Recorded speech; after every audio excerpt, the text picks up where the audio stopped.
और अब बात छत्तीसगढ़ के मिनी कश्मीर की, यानी कि चिल्फी घाटी की। खूबसूरत वादियों वाली चिल्फी घाटी में क्यों नहीं थम रहे हैं हादसे, और अब कब तक मिलेगी जाम के झाम से मुक्ति? चिल्फी घाटी को लेकर सियासी गलियारों में अब कौन सी मांग होने लगी है, इस रिपोर्ट के जरिए समझिए।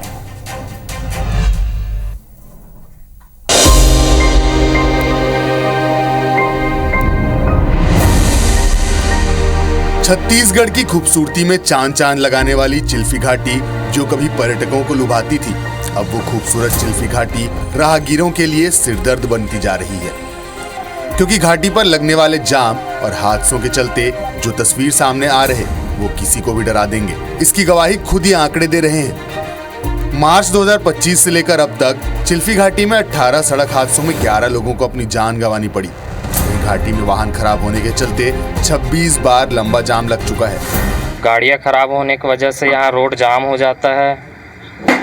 रोड सकरा होने के कारण और ज़्यादा प्रॉब्लम आती है। नेटवर्क भी नहीं रहता है और खाने पीने का व्यवस्था भी नहीं है इधर। अब परेशानी ये रही है, ना तो नेटवर्क मिल रही, मोबाइल से बात नहीं है रही, ना मिस्त्री आ रहे ना जा पाए रहे, और जाम लगे रहा है रोड पे, और सकरी रोड है, और खाने पीने का भूखा प्यासा सब मरना पड़ रहा है। ये गुस्सा के मारे मैंने अपना मोबाइल भी और फोड़ दिया। यहाँ तो पहले नेटवर्क भी नहीं मिलता है, और दूसरी बात जैसे गाड़ी ब्रेक डाउन हो जाता है ना, तो इतना गाड़ी लगातार लाइन से रहता है कि हम लोग को भी बहुत दिक्कत होते रहता है। तो मैं खुद ब्रेक डाउन आया था गाड़ी अटेंड करने के लिए, मैं भी जाम में ही फंस गया था उधर। बच्चों को 10वीं वाले को लाया था 5 तारीख का, तो ट्रैफिक में फंस गया सर। मैं करीबन 4 किलोमीटर फंसा था जाम में।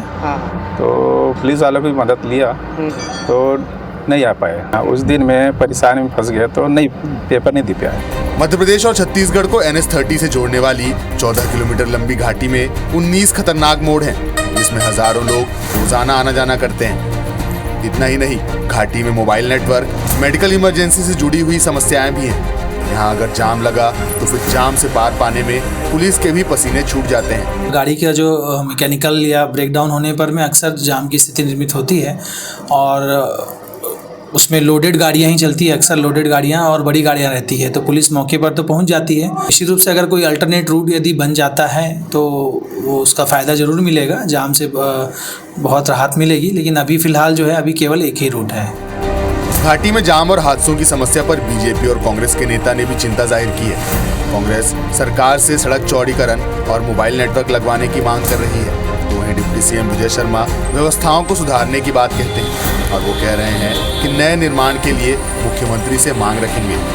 छत्तीसगढ़ की सरकार से निवेदन करता हूं कि या तो उस मार्ग का चौड़ीकरण करें, साथ ही साथ घाटी में पेट्रोलिंग बढ़ाए। पेट्रोलिंग होने से कई बार ऐसा होता है कि ड्राइवरों की मनमानी की वजह से भी जाम लग जाता है, जिससे आम जनों को खासी दिक्कतें होती है। मैं सरकार से निवेदन करता हूं कि चौड़ीकरण या तो घाटी का होना चाहिए या फिर एक नया कोई मार्ग का प्रारंभ करनी चाहिए। यह बात अवश्य है कि हम लोग पूरी कोशिश कर रहे हैं कि कान्हा से लोग आए तो एक बार वो सरोधा दादर में एक रात रुके, फिर वो आकर के भोरमदेव महाराज का दर्शन करें और फिर रायपुर की तरफ चले जाएं। चाहे देश के दूसरे राज्यों से आने वाले होंगे तो वहाँ से एयरपोर्ट और रेलवे स्टेशन मिल जाएगा।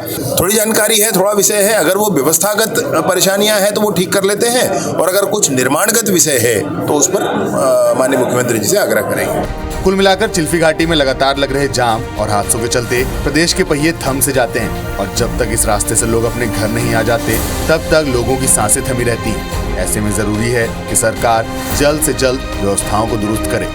सूर्य प्रकाश चंद्रवंशी, IBC 24, कवर्धा।